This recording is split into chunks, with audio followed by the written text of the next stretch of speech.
Primo incontro nella capitale tra regione e governo dopo il referendum sull'autonomia per il Veneto. Il presidente regionale Luca Zaia ha discusso per un'ora con altri due veneti, il sottosegretario bellunese agli affari regionali Gian Claudio Bressa, accompagnato dal sottosegretario veneziano del Ministero dell'Economia e delle Finanze Pierpaolo Baretta. Qui ci sono molte sfaccettature, l'Emilia Romagna che chiede le risorse relative alle competenze che verranno trasferite, la Lombardia che chiede non la spesa storica ma chiede la spesa media per abitante rispetto a quelle competenze, il Veneto che chiede i 9 decimi e li chiede in maniera prudenziale, come ho sempre detto, perché noi non conosciamo i numeri.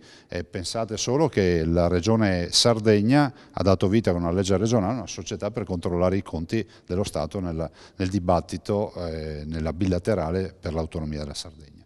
Quindi cercheremo di capire bene i numeri e dopodiché faremo quadrare il tutto. L'incontro di Palazzo Cornaro ha avuto come primo risultato l'aggiunta del Veneto ai tavoli già avviati con le regioni Emilia-Romagna e Lombardia. Approfitteremo dei tavoli già aperti, che sono i tavoli sull'ambiente, sulla sicurezza del lavoro e sull'istruzione, per approfittare del lavoro che già è stato fatto con le altre due regioni, con Emilia Romagna e Lombardia. Saremo già presenti ai tavoli la prossima settimana e mi sembra di capire che il clima sia assolutamente positivo. Il sottosegretario Bressa ha ribadito la contrarietà a ragionare su tutte e 23 le materie e sui 9 decimi di residuo fiscale, ma le parti non sono entrate nel merito della questione.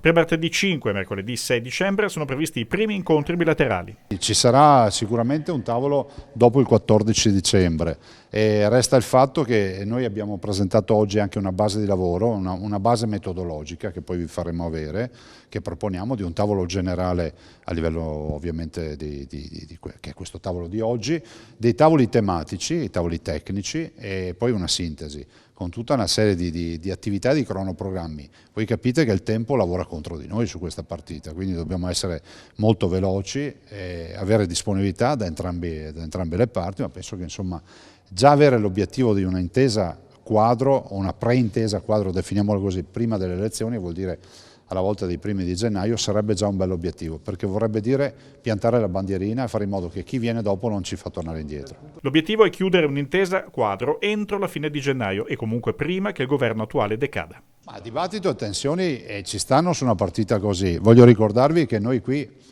non è che abbiamo un manuale dell'uso e manutenzione dell'applicazione del comma 3 del 116, ma siamo davanti invece a un problema grosso che è quello di un percorso che nessuno conosce, che è tutto da disegnare e per cui per questo motivo è giusto che ci sia dibattito. E poi, come si dice, il tempo sarà galantuomo e saranno i risultati a darci ragione oppure no.